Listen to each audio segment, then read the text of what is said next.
पहलगाम में हुए आतंकी हमले के बाद भारत ने पाकिस्तान को सख्त सबक सिखाने की तैयारी शुरू कर दी।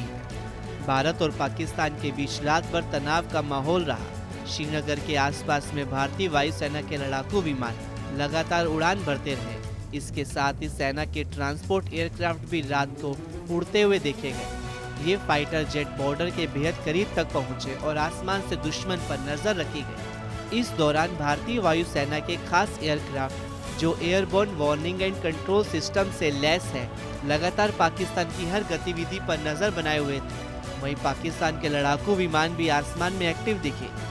आज सेना प्रमुख जनरल उपेंद्र द्विवेदी श्रीनगर पहुंचेंगे, जहां वे एक उच्च स्तरीय सुरक्षा बैठक करेंगे। इस बैठक में LOC और इंटरनेशनल बॉर्डर की स्थिति और सुरक्षा योजनाओं की जानकारी दी जाएगी। इसके बाद सेना प्रमुख उस जगह का दौरा करेंगे जहां पहलगाम में आतंकियों ने निर्दोष पर्यटकों को मारा था।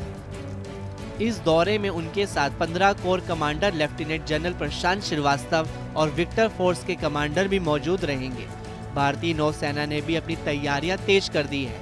INS विक्रांत को अरब सागर में तैनात कर दिया गया है। इस एयरक्राफ्ट कैरियर पर MiG-29 के फाइटर जेट और अटैक हेलीकॉप्टर मौजूद है। इसके अलावा INS सूरज से मिसाइल का सफल टेस्ट भी किया गया, जो दुश्मन के समुद्री ठिकानों को निशाना बना सकता है।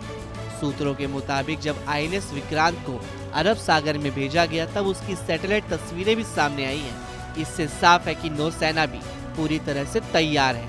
भारतीय वायुसेना के सेंट्रल सेक्टर में एक बड़ा युद्धाभ्यास शुरू किया गया है, जिसका नाम एक्सरसाइज आक्रमण है।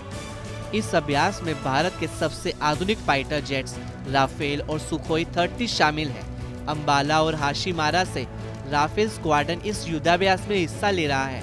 हालांकि वायुसेना कह रही है कि एक नियमित अभ्यास है, लेकिन इसकी टाइमिंग और लोकेशन को देखकर साफ है कि ये पाकिस्तान के लिए सख्त चेतावनी है। पहलगाम हमले के बाद LOC पर पाकिस्तान की तरफ से रात भर फायरिंग की गई। हालांकि इसमें भारत की तरफ से कोई नुकसान नहीं हुआ। भारतीय सेना ने भी इसका ठीक जवाब दिया है। पाकिस्तानी सेना ने छोटे हथियारों से कई भारतीय पोस्टों पर फायरिंग की, लेकिन भारतीय सेना ने तुरंत जवाबी कार्रवाई की। अभी इस पूरे मामले की जांच चल रही है।